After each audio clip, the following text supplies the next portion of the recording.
close attention together and immediately take concerted action to respond. At the end of January, we witnessed history repeating itself worryingly when M23, supported by the Rwandan Defense Forces, once again stormed the city of Goma.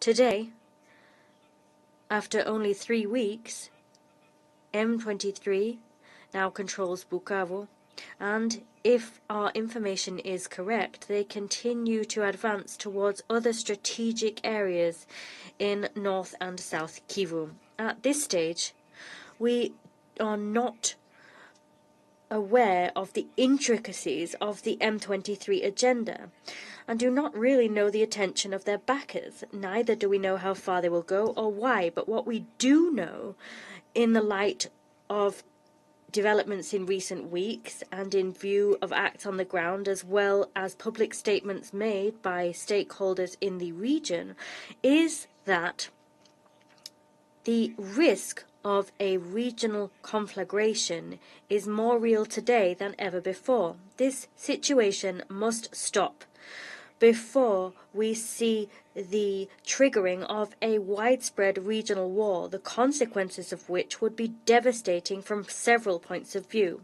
Consequently, we must all step up our efforts to avoid undoing and undermining, indeed, all efforts made over the last decade, aiming to achieve stability, cooperation, and the integration of countries in the Great Lakes region. Mr. President, distinguished members of the Council, I hail the countries and organizations in the region who have rallied to quickly respond to the crises.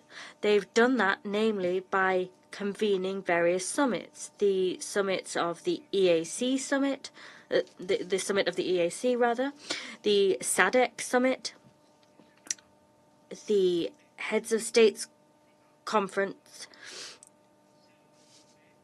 of the Central African Community, and there was also the Heads of State Summit on the Humanitarian Situation held in Malabo, along with the joint EAC-SADC Summit. All of these summits unanimously underscored the crucial importance of respecting the territorial integrity of the DRC. They roundly condemned the M23 offensive and also as well as the support afforded to that group. At the same time, the summits emphasized the need to rapidly find a political and diplomatic solution to the crisis. In this connection, the joint EAC-SADC summit marks a key step in terms of the emergence of a regional approach which is finally coordinated, concerted and unified in nature. It is laying down the cornerstones for a consensus-based resolution to the crisis in Eastern DRC. The joint summit emphasized the need for a political solution, calling for the resumption of direct negotiations and dialogue with all stakeholders.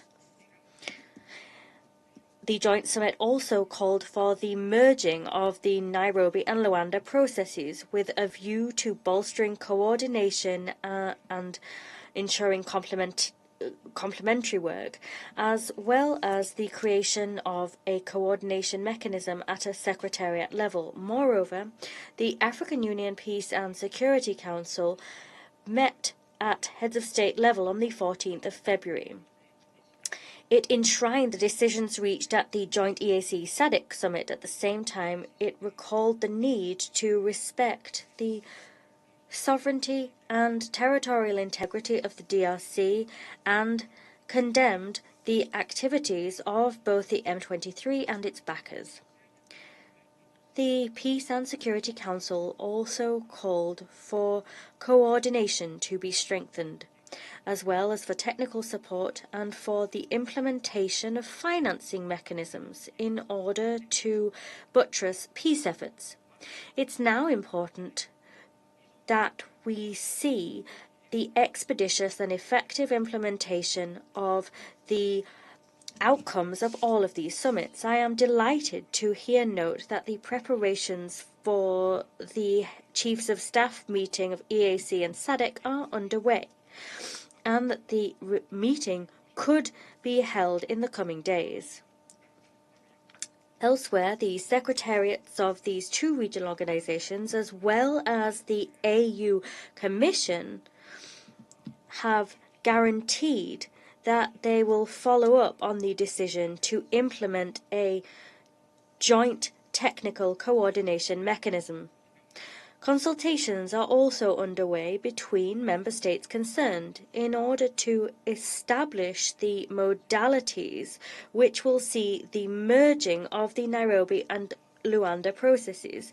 These include namely the possible appointment of additional facilitators to bolster both coordination and coherence.